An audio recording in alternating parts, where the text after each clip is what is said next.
Yesterday, we gave an introductory talk about Dhamma in general. We spoke of many general aspects of Dhamma.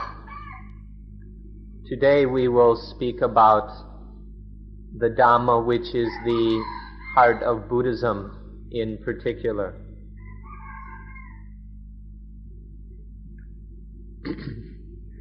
We spoke of how Dhamma includes everything, how everything is Dhamma without any exception. Now we'd like to go deeper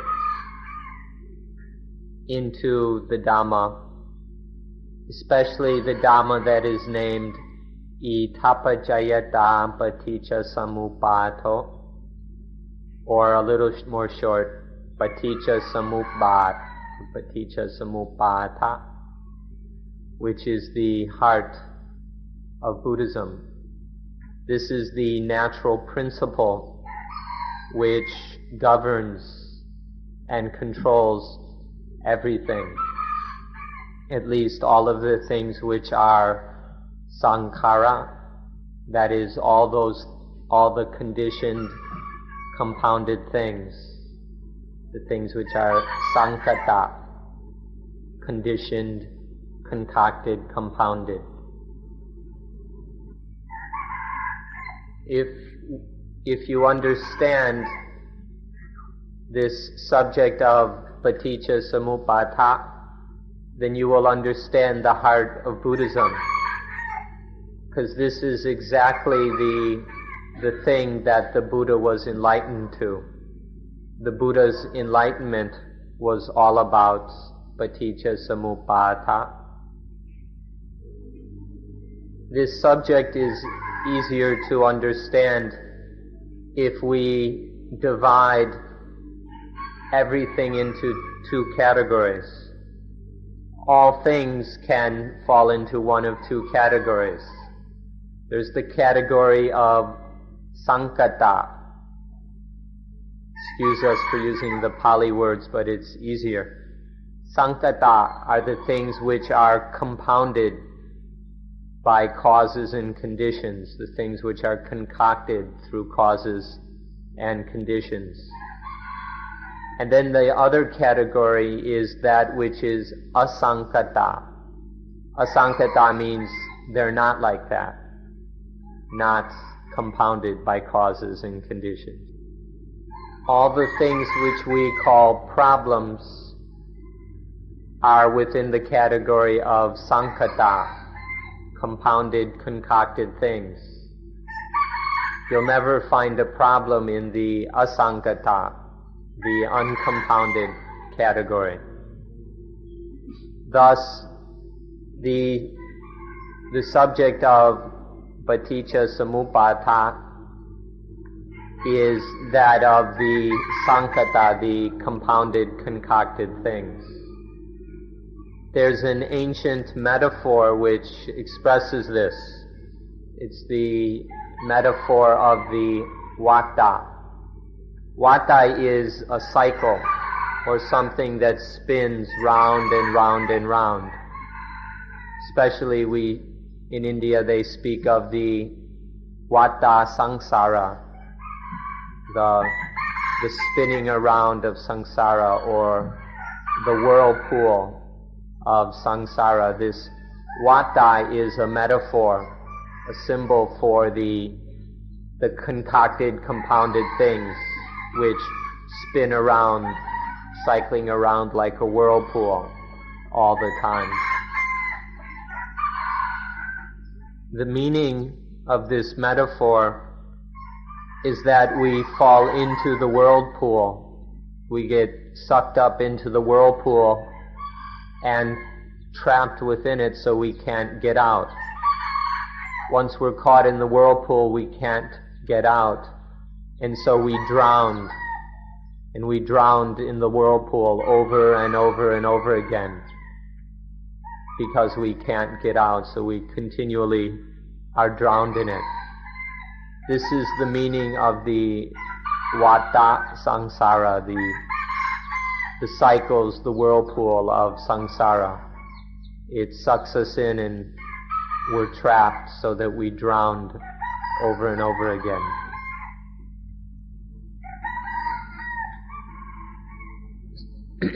An easy, obvious example of this is how we get trapped into the whirlpool of positive and negative, spinning around from positive to negative to positive to negative over and over again without getting free, even till the last day of our lives.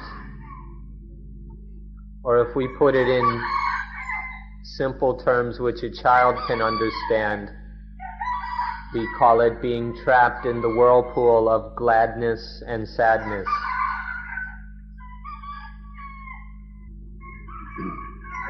And then there are the traditional words in this part of the world that speak of the whirlpool of birth and death, the cycles of being born and dying, and then being reborn and dying again, and the cycle of birth and death over and over again. This is another way of speaking about the whirlpool. But the vata, which is more subtle and profound, the vata which is true on a more subtle and deep level, is the vata that has just three elements. It begins with desire, some kind of wanting and desiring. And then we act, there is action. And then there is the fruits, the results of the actions. And then we desire, then another desire, and another action, and then the fruits of that action, and then more desire, and action based on the desire, and the results of that action, and then desire, action, fruits of the action, and desire, and it spins around and around like this. In one day of our life, how many times do we desire? How many desires happen in one day? And with each desire then we act to satisfy the desire. And then we get what we get or we don't get. And so there are some results of that action. How many times are we desiring? How many times are we acting? What are the different results of all these actions? You can see how this whirlpool of samsara, of desire, action, and reaction, spins around many times, even in one day of our life.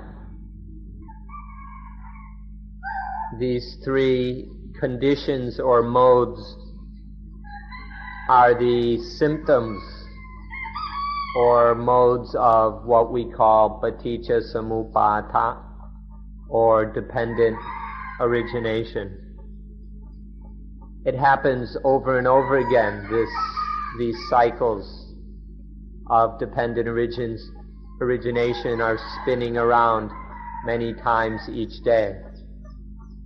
So we need to become very familiar with these cycles as they happen each day of our lives. We need to get very familiar with them and know them, understand them intimately.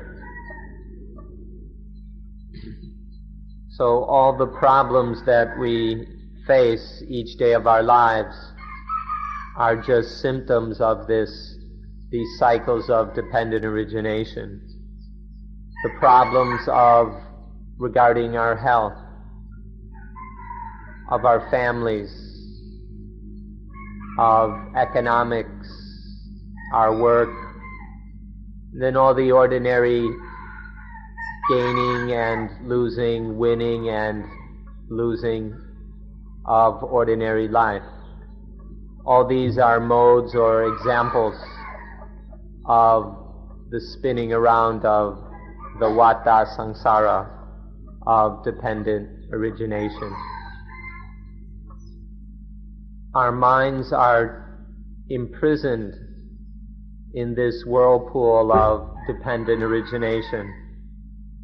they're trapped and they can't get out, so they just keep spinning around and around and around. If the mind can get free of this prison, the mind can get out of this whirlpool. That is what we call vimutti, salvation or liberation. When the mind can get free of this constant spinning around, that is the meaning of spiritual salvation. Other religions may explain salvation in different ways. They may have a different style of speaking. They may use different metaphors.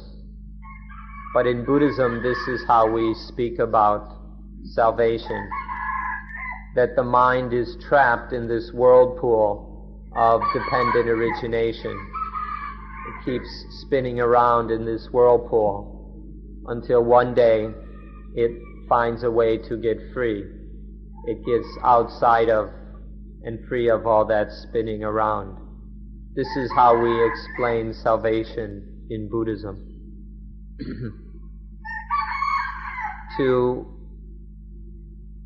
Salvation is to get free of the bars and the cage of these cycles of dependent origination.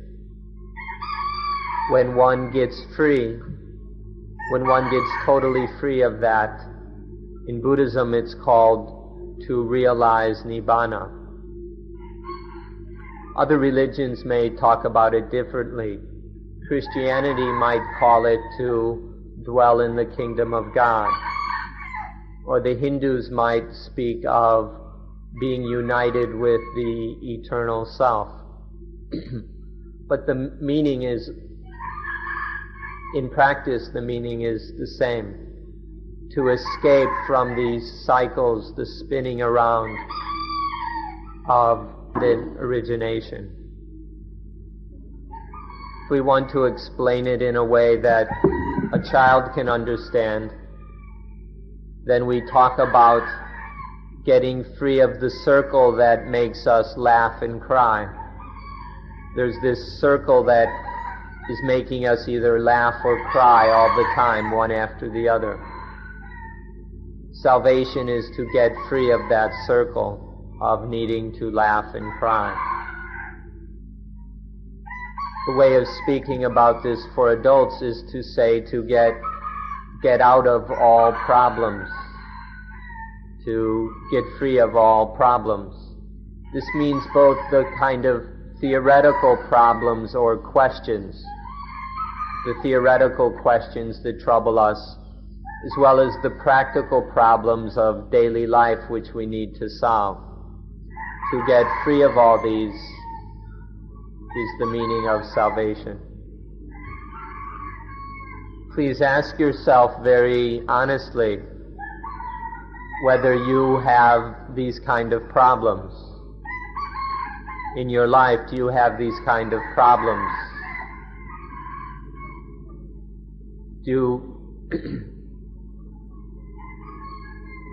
Does your mind spin around with these questions, issues, and difficulties?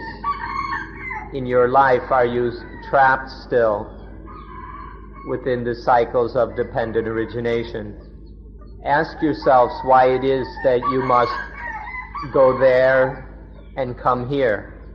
Why is it that you have to study this and study that? Is it because you are imprisoned behind the bars of dependent origination?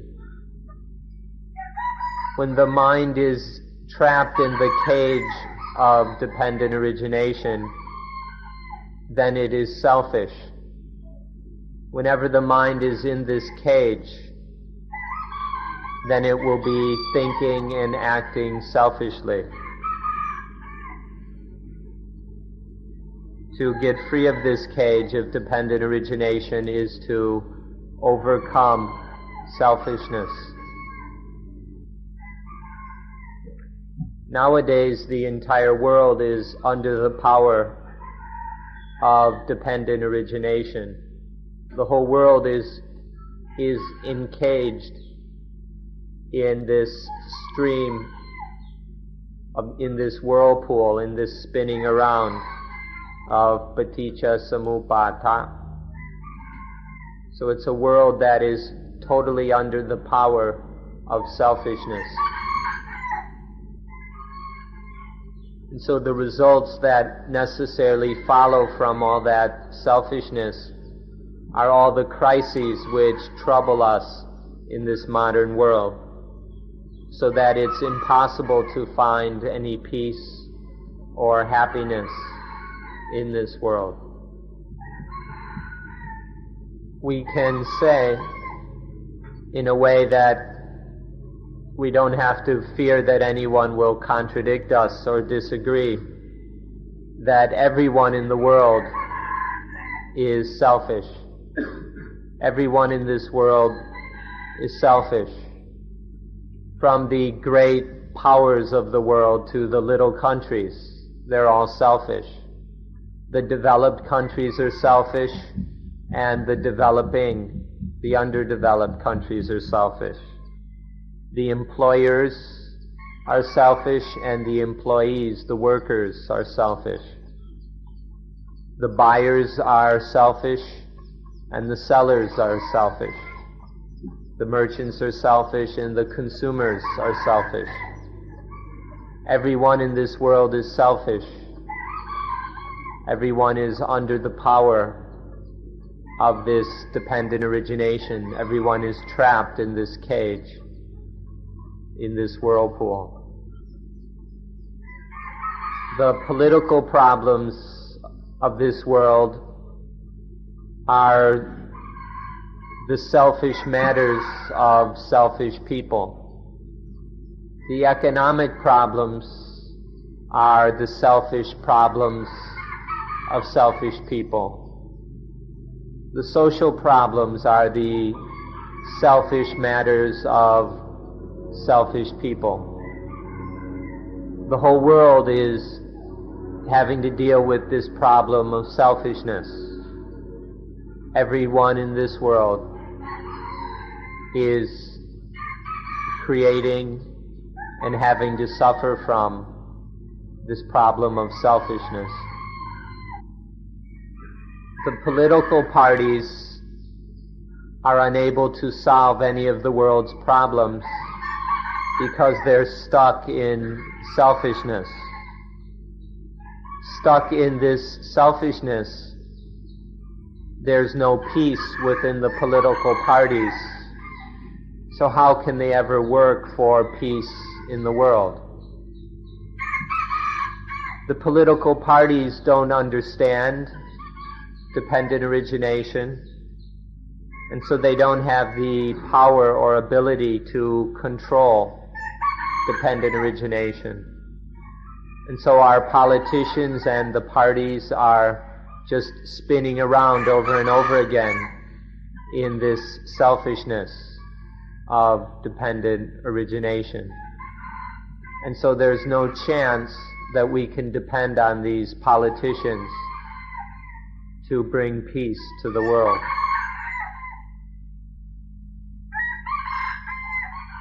The cunning, the craftiness that we see so evident in politicians and economists, businessmen, and everyone else comes from selfishness. And this selfishness comes from not understanding the spinning around of dependent origination. When we don't understand dependent origination, then we are selfish.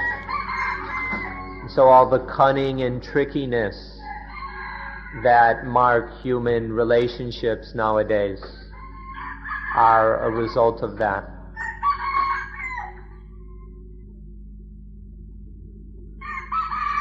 The person who understands dependent origination recognizes that the problem of selfishness arises because of the thing that we call self. Because we attach to this thing called self or ego, then there is the problem of selfishness. The person who, if human beings understood dependent origination, then they would see the futility of attaching to this thing called self, and then there would be no selfishness. Instead of selfishness, there would be correctness.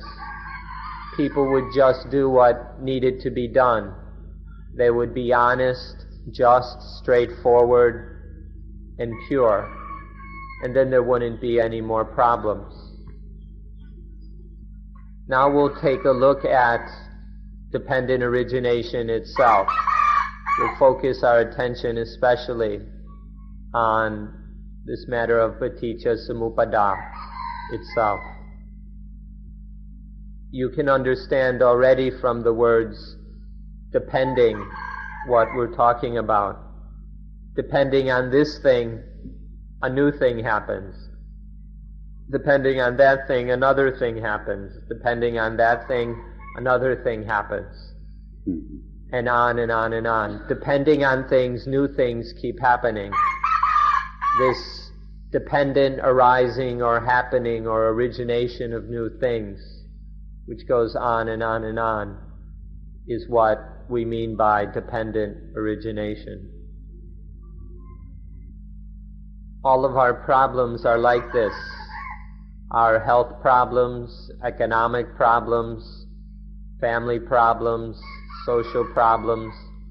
All of these problems are because we don't understand and are unable to control dependent origination. All of these problems are just this depending on things and new things happening. And then it goes on like that continuously. Whether it's health problems or family problems, they happen dependent on other things. And then this process just goes on and on. Because we don't understand that dependent origination, we can't control any of the situations. And so there arises selfishness and dukkha. All these problems are painful for us because we don't understand dependent origination. So you can see for yourself where dependent origination happens. Where is dependent origination happening? It's happening in each person every day. In our ordinary lives, in every one of us, we can find this dependent origination spinning and spinning around. These problems arising dependent on other things over and over again. But because we don't see it, we don't understand it, it keeps happening. We can't control it because we don't understand it. And so it keeps happening within each of us. In just one person or one individual, we can see all the symptoms of dependent origination. In these bodies there are all the atoms, and they join together to form molecules, which make up the elements, which combine to form organs. And all of these collected organs and parts make up the body. Within each person we can see the symptoms of dependent origination, of depending on things, new things keep happening. And that process goes on endlessly, constantly. And all of this can be seen within us. So we should look within, we should look very carefully until we can see all this truth and all these facts of dependent origination, so we can see it clearly and understand how it happens. You don't have to go looking for it outside somewhere, just look inside and you will meet dependent origination. Or if we look outside of ourselves, we can find many external manifestations and symptoms of dependent origination. Sometimes we depend on material things. Sometimes we depend on other people. Sometimes we depend on events and experiences. All the time we are depending on other things, and those things depend on further things. So this basic principle or reality of things depending on things, things happening because of other things, this goes on and on. So this is dependent origination outside of ourselves, external to ourselves. And each problem that happens is associated with other problems. Each problem is connected to other problems. And so in the end, all the problems connect up and depend on each other. All the problems in the world are interrelated, interdependent. This is the dependent origination of problems in the world. Nowadays, education is highly developed. We have very progressive education. Even so, our wonderful educations, our degrees and everything, cannot solve the problems of dependent origination. In spite of our highly advanced education, we like to call it advanced or that it's highly developed. It's unable to solve the problems of the world. We've got this education which produces science and technology. We've got all this high and advanced technology. But nonetheless, it can't deal with these problems of selfishness, with the spinning around of dependent origination. And so the technology doesn't solve any of the problems, and sometimes it just causes new ones. Even religion, which is supposed to deal with this problem directly, because of our advanced education and all our science and all our technology, religion is unable to deal with the problems of selfishness. Because education, science, and technology now serve the selfishness. Instead of being used to end the selfishness, education, science, and technology improve or increase the selfishness. And so religion alone is not able to solve the problem either. Originally it was supposed to, but now it doesn't have much of a chance. And so the selfishness just grows and grows through this process, these constant cycles of dependent origination. And we've got quite complex and highly developed philosophical systems. There are all kinds of philosophies in the world, but they can't solve this problem. All this thinking, all the speculation of philosophy can't solve the problems because it never deals with reality. Philosophy doesn't deal with the way things are, they just deal with our thoughts and speculations about things. So all the wonderful philosophies we've got can't solve any of the problems of selfishness. Our material development can't solve these problems. The philosophical systems can't solve them. And so we remain trapped in the dependent origination of selfishness. Why do the problems in the world keep getting worse? Why does pollution in the world keep growing and growing? Why is there increasing crime? Why are there more murders, more rapes, and things like that? Why is there more and more drug addiction in all the countries of the world? And why are there more and more of these strange diseases that we can't do anything about? Why are all of these things happening? They're happening because we don't understand the causes of the problem. We don't understand that the cause of all these problems is in dependent origination. The root or fundamental cause of these problems is the fact that we don't know dependent origination. Our ignorance about dependent origination is the basic cause of all these problems. Because of this not knowing, this lack of understanding of dependent origination, then the defilements, our greed and hatred and anger and selfishness, can lead us around by the nose. We're led everywhere by this selfishness. And so we live in a way that just keeps creating more and more problems. The cause of this all is dependent origination, especially the fact that we don't know or understand dependent origination. And what's rather pathetic is that when you have some understanding of dependent origination, when you know how it works at least a little bit, then you go and use that knowledge in a cunning way. We use what knowledge of dependent origination we have in order to trick or take advantage of other people. This knowledge isn't used as wisdom, it's just used as cunning to get benefits from other people.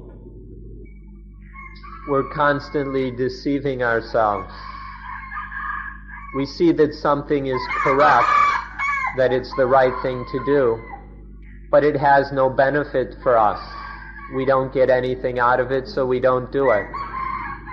And there's something else that we know is incorrect, that it's not right, but we get something out of it. There's some payoff or benefit for us, and so we do it. We keep deceiving ourselves, and so we keep acting according to selfishness instead of according to what is correct or according to Dhamma.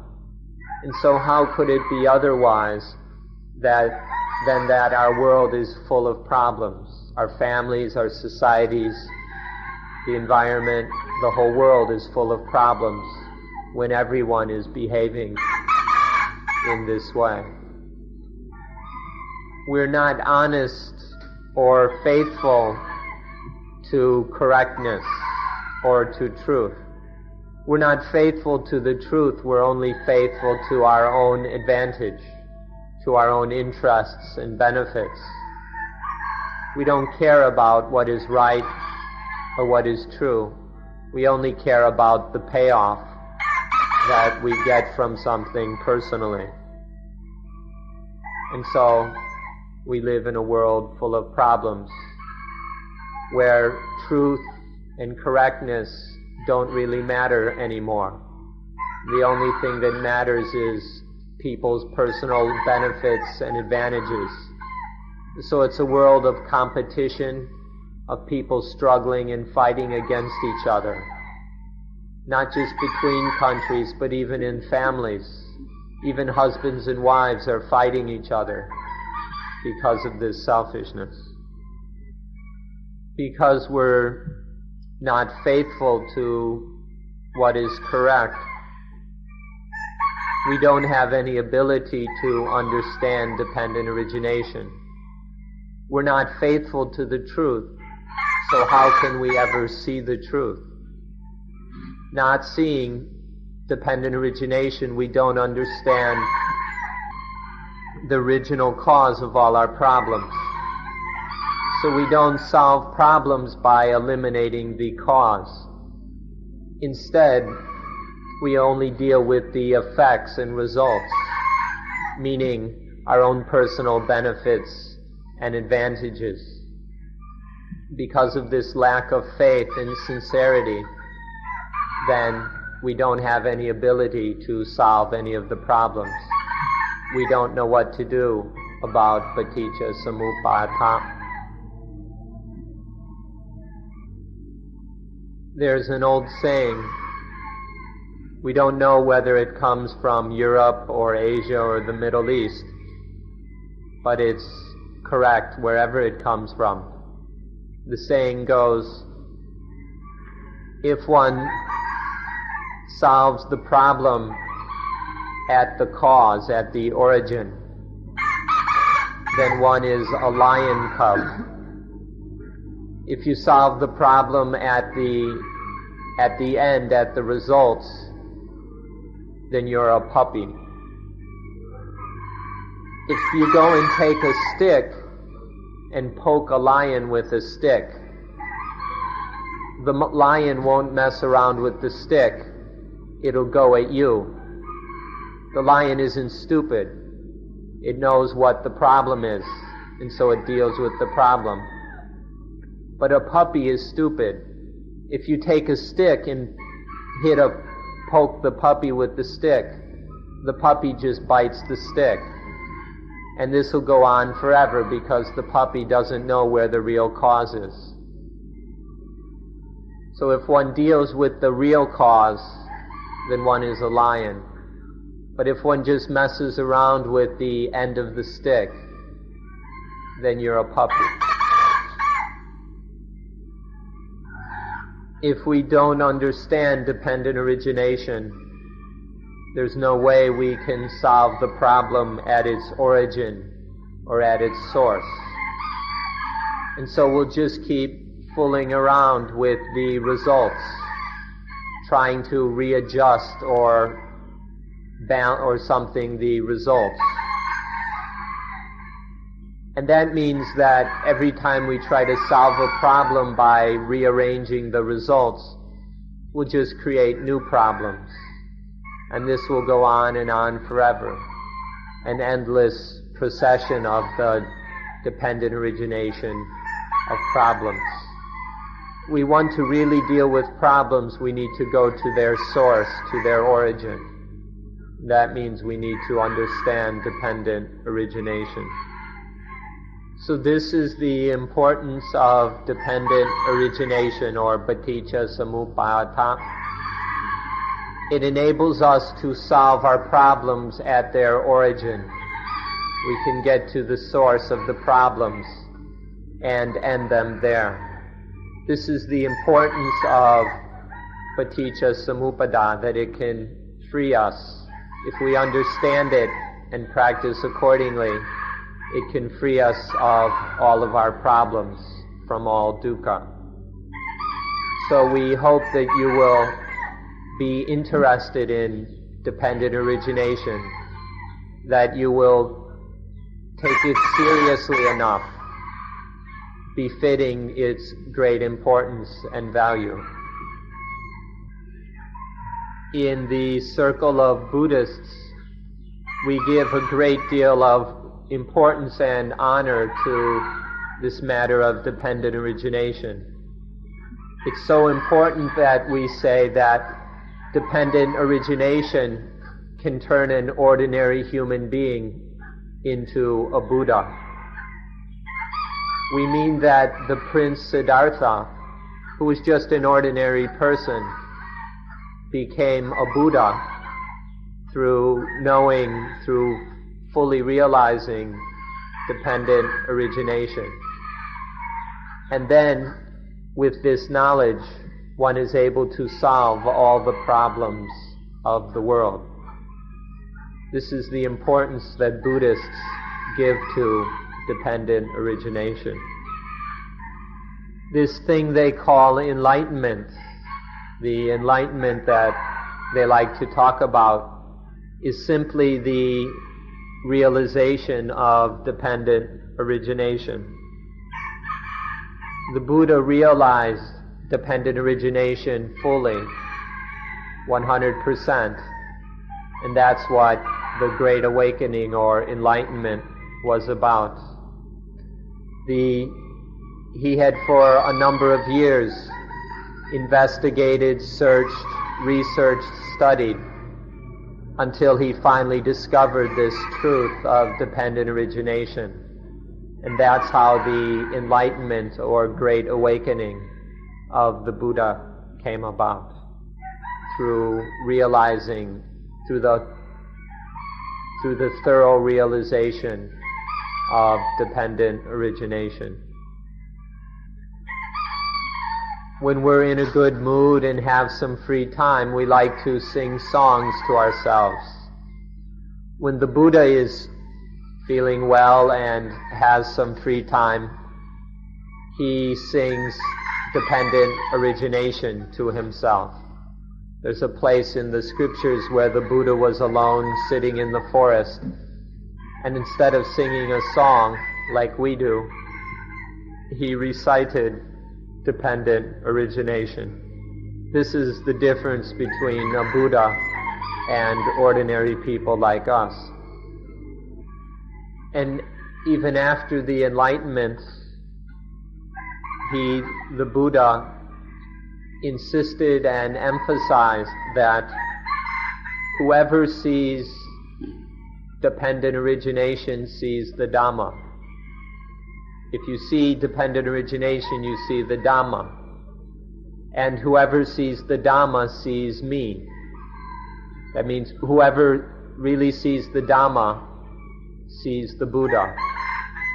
You can't see to just see the body, the physical body, the skin, the hair, and all that doesn't mean seeing the Buddha. Seeing the Buddha means simply seeing dependent origination.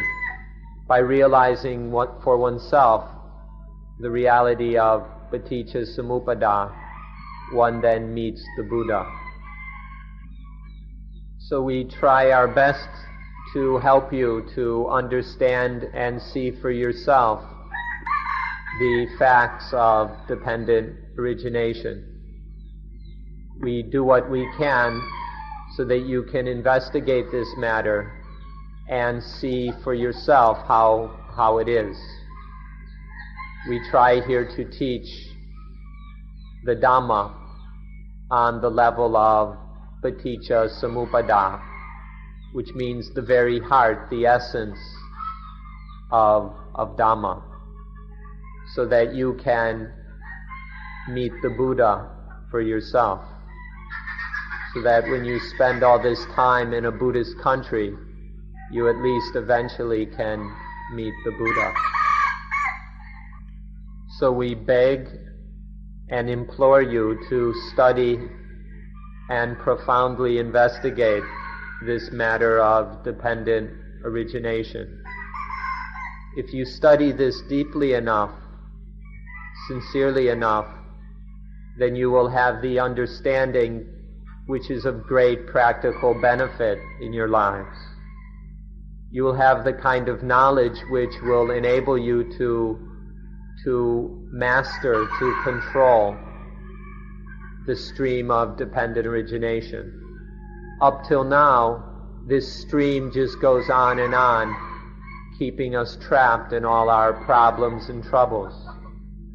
But when you see for yourself the facts of dependent origination, this knowledge will enable you to regulate or control that stream, and then you won't have any more problems. So we beg you to study this until you can use it for the best thing there is in your own life. In short, you will know the Dhamma, you'll know the essence, the heart of the Dhamma, and you will meet the real Buddha for yourself. It won't be just a stone Buddha or a metal Buddha. It will be the real living Buddha if you meet and understand dependent origination. The heart of the matter is that when you see dependent origination, or you can call it itappajayata, conditionality if you wish, then you will see nature and the law of nature. You'll see all of nature and the law of nature in such a way that you don't see any self anywhere. You see it all as being void of self. And when you see the world and all of nature in this way, then you don't concoct an ego or a self. And so there's no selfishness. You don't act selfishly in a way that inflicts pain and suffering on yourself. You don't do anything selfish which takes advantage of or harms others. And so in this way, you don't have any problems, and you don't make any problems for anyone else.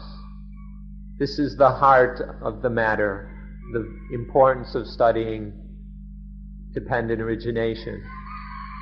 And then in this way, we've got a whole nother world. When we see the world in this way, so that there's no selfishness, then it becomes the world of God.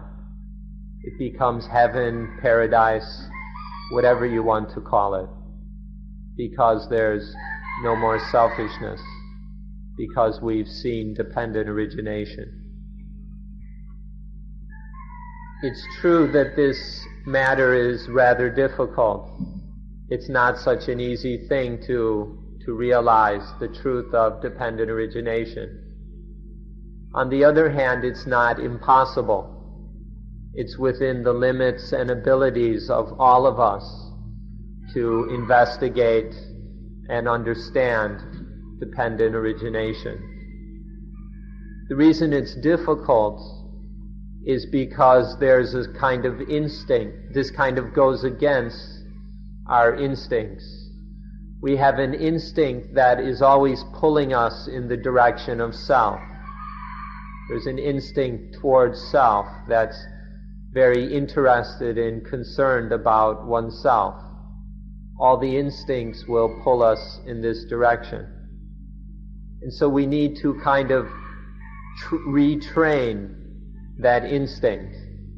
So it's no longer under the service of self, but it becomes more and more in the service of truth. If we retrain this instinct, then we can use it to discover that which has the most benefit for ourselves, namely to understand dependent origination.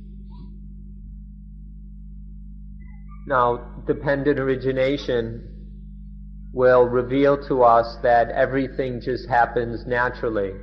Everything goes according to the law of nature. And nothing is really a self or ego or soul. Everything is not self.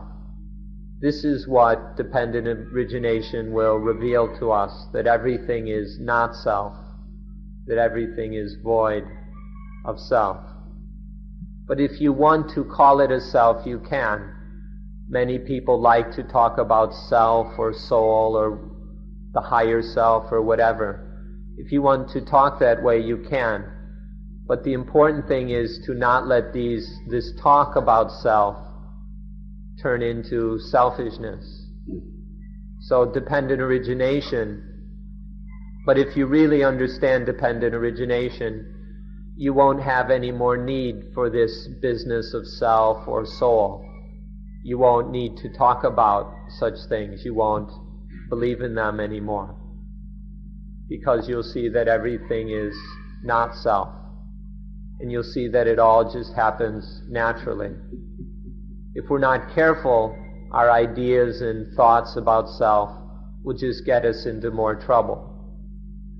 But even if we can't totally get rid of self, if at this point we can't yet eliminate self totally, we can at least use our understanding of dependent origination to control that self, so that it doesn't create any dukkha. So in short, really understanding dependent origination leads to the end of self.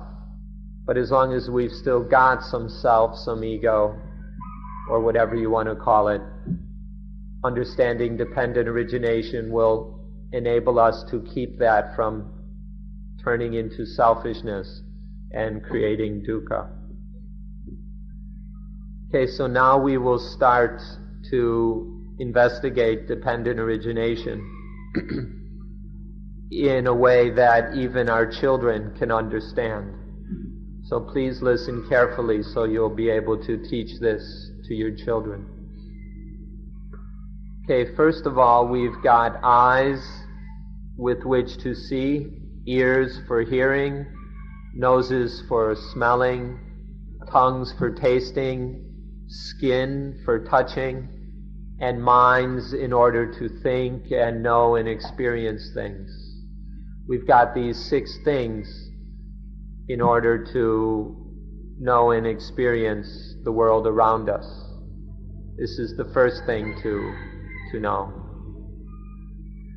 Okay, now we'll use the example of the eye to talk about how things happen.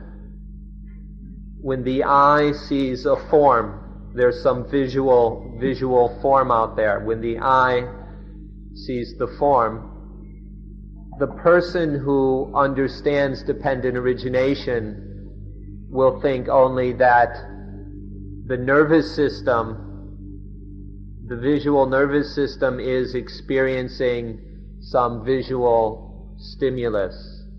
That's all the person who understands dependent origination will think. But the person who doesn't understand dependent origination will think, me sees it, I see it, it's me that sees. This is the difference between knowing dependent origination and not knowing it. The person who doesn't know dependent origination is totally oblivious to how the nervous system works. But the person who understands it recognizes that seeing something just means that the nervous system is functioning. The eye and the optic nerve and part of the brain is just functioning the way it's supposed to. And that's all. You can compare this for yourselves in order to see the difference clearly between the person who sees dependent origination, that it's just the eyes functioning in seeing a form, just the nervous system working, and the person who doesn't see dependent origination, who thinks that I see, it's me that sees. Between these two, how is the difference? What are the reactions, the effects of these two different ways of seeing? What would be the results of just seeing that, oh, it's just the nervous system working? And what are the results of thinking that I see? If you see these, how the reactions differ, how the results are quite different, you'll see that between these two ways of seeing there's a total difference. They're opposite. It's to go in opposite directions. If it's just the eye seeing a form, just the nervous system functioning, then you can understand, I think, that there won't be any selfishness. No selfishness needs to come in if we understand that it's just the nervous system performing its natural function.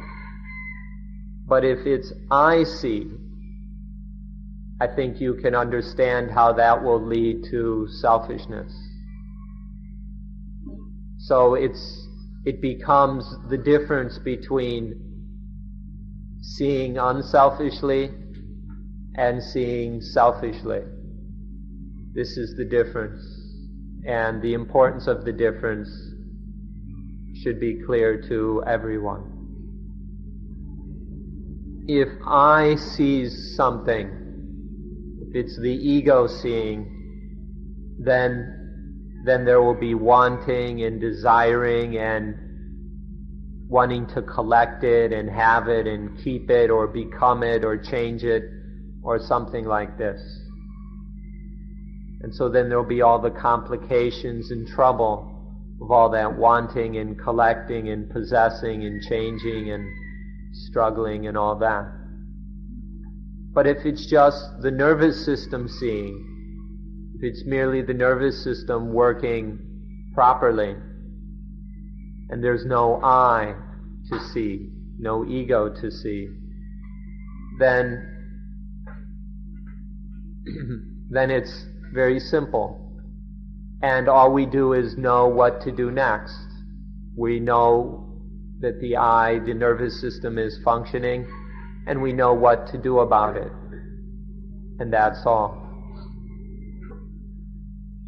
So the difference between seeing according to dependent origination and not seeing according to dependent origination should be fairly clear. Now, if we investigate it further, when the I, the physical I, EYE, sees the form, then there arises a thing we call I consciousness. I, the visual, or visual consciousness. Its consciousness arises dependent on the eye and the form out there, or the ear and a sound. There's no such thing as eternal consciousness. It's not like consciousness is always there, but it's dependently arises when the eye interacts with a form. And then when there are these three things, the eye, the form, and the visual consciousness, there is contact. The experience makes contact with the mind. And this also happens through dependent origination. Those who do not understand dependent origination do not see that consciousness arises dependent on the senses. And so they think that consciousness is there all the time, that it's a one long continuous thing, and this consciousness lasts forever and ever, that it's some kind of eternal consciousness. But those who see dependent origination understand that consciousness just arises momentarily. When the eye sees a form, then consciousness arises, and then it passes away. And then an ear hears a sound, consciousness arises momentarily, temporarily.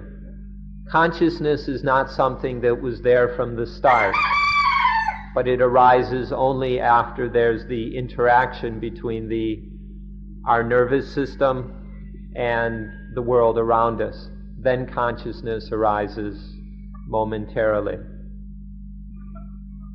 Those who see things truly or according to truth see that when there's the I and the form and then the consciousness, the visual consciousness, that these three things come together, or the Pali word is sankati, or they communicate, they come together, they meet, they're kind of communicate with each other.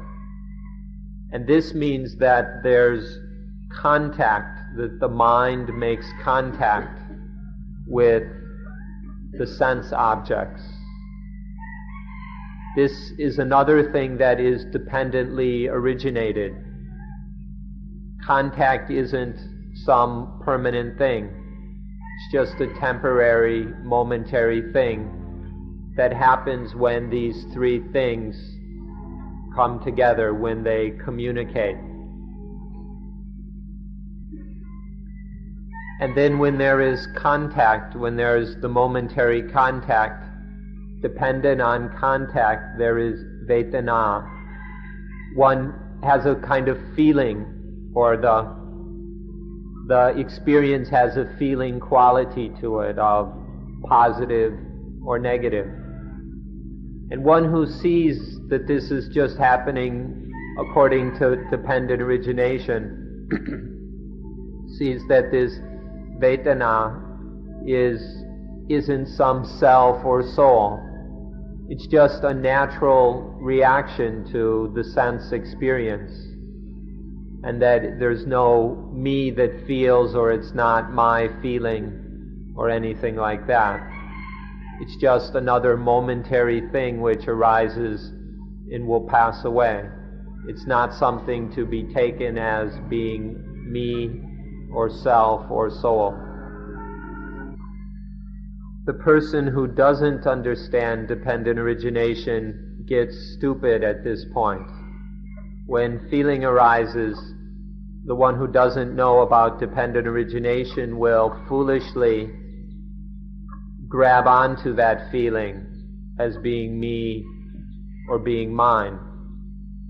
This person takes the Vedana very seriously as something really important, something lasting. And so they get all entangled with the Vedana. And this turns into liking and disliking. They get concocted by the Vedana so that there's liking and disliking. And then this leads on to all kinds of problems. So this is the danger of Vedana. If one doesn't understand dependent origination, then one gets into trouble at this point. But the person who understands dependent origination saw that consciousness is not self, it's not me, and contact is neither self nor me. So any pleasant or unpleasant feelings, any sensations, that experiences that arise due to consciousness and contact, they can't be me either. They're just natural reactions to contact. It's just a natural experience. And seeing it in this way, one isn't deceived by Vedana, one isn't tricked by it. And so one doesn't get caught up into liking and disliking. One just takes it as natural and responds in an appropriate way, without getting all lost in one's preferences and desires and all that. The person who doesn't understand dependent origination, when if a positive feeling arises, then they fall for it. They buy into it. And so they want to possess it, they want to cherish it, and so on. If a negative feeling arises, they want to get rid of it, they want to kill it, destroy it, annihilate it. And so in this way, what's called tanha, or desire, craving, arises. Positive vedana stir up positive desires, and negative vedana stir up negative desires. But the person who understands dependent origination sees things differently. If it's a positive feeling, it's just a positive feeling. If it's a negative feeling, it's just like that. It's just the way things happen. It's natural. It's just the way things go.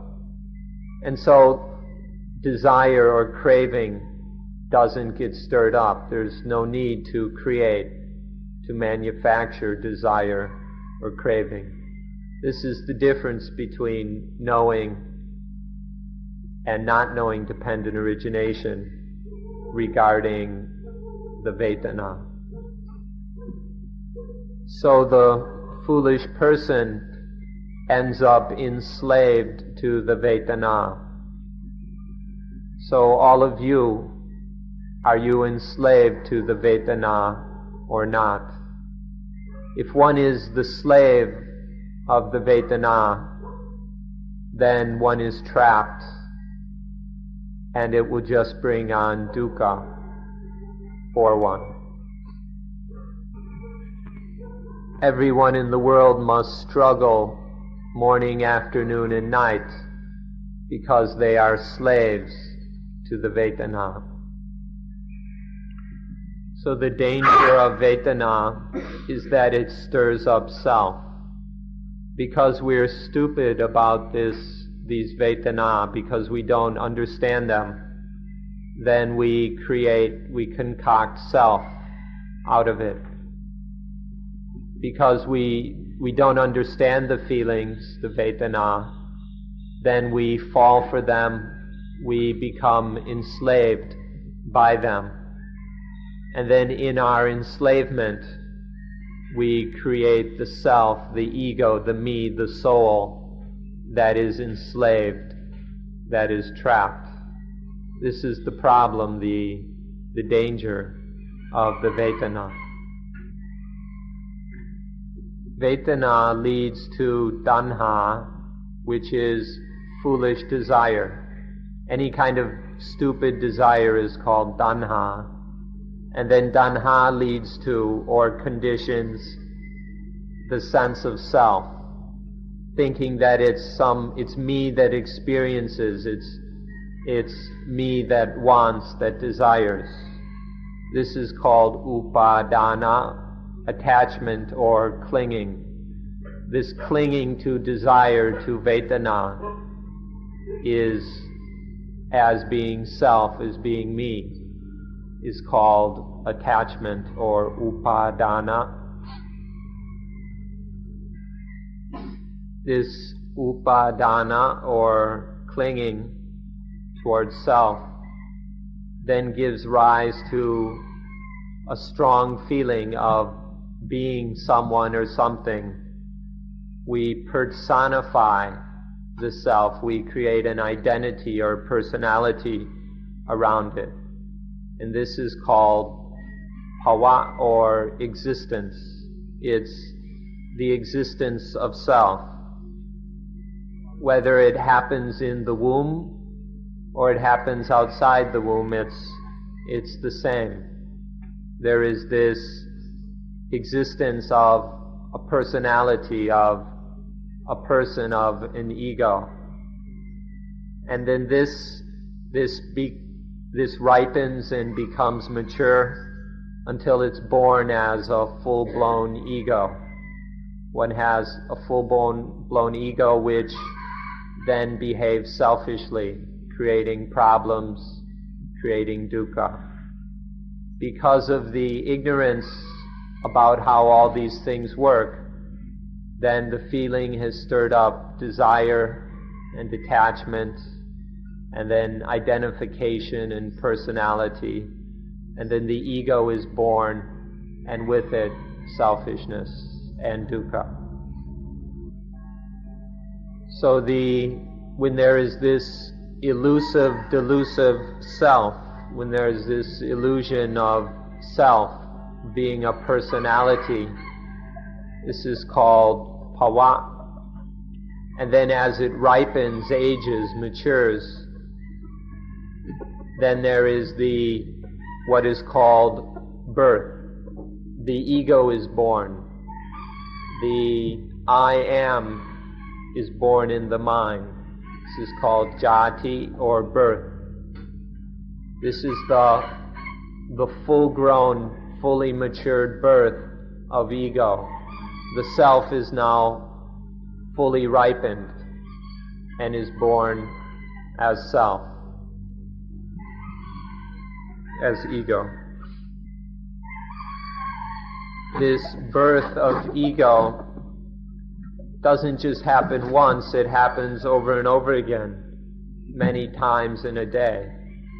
The person who doesn't understand paticca samuppada can't understand how there is birth many times in one day. But anyone who understands dependent origination will understand what it means to be born over and over again, what this birth of ego is all about. Now when ego is born, when this me is born, then everything that it associates with is taken to be mine. So birth is the birth of atta, of self, in the full meaning of the word self. And then everything else is taken to be attaniya, things belonging to self, related to, connected to self. And so now everything has become a mess. There aren't just natural things anymore. There's self and things that belong to self. And then all the complicated relationships and hassles and burdens and troubles of self and of self, of attaniya and of atta and attaniya. And so this is the dukkha. Life has now been turned into dukkha, has become miserable because of all the self and of self. So, things being this way, you ought to know how to control, how to manage the flow of paticca samuppada so that it doesn't become trouble, it doesn't make dukkha for you. The details on how to manage the stream of dependent origination will take a while to explain, and we don't have any more time today. So we'll talk about it at a later date. For now, let's wrap things up by saying that dukkha happens because we are ignorant of paticca samuppada. Because we don't understand dependent origination, we suffer. On a later date, we'll talk about what to do about that, how to manage the flow of dependent origination. But for now, time is up. You've listened very carefully. We thank you for your attention and effort. We'll continue again later. So, don't forget walking without a walker. Please have a nice, peaceful walk back to the center. Just walking, just the natural function of walking without the stupidity of a walker. Doing without a doer is a lesson all the time. This is a lesson we can study every moment, doing without a doer. So thank you, and we'll see you tomorrow.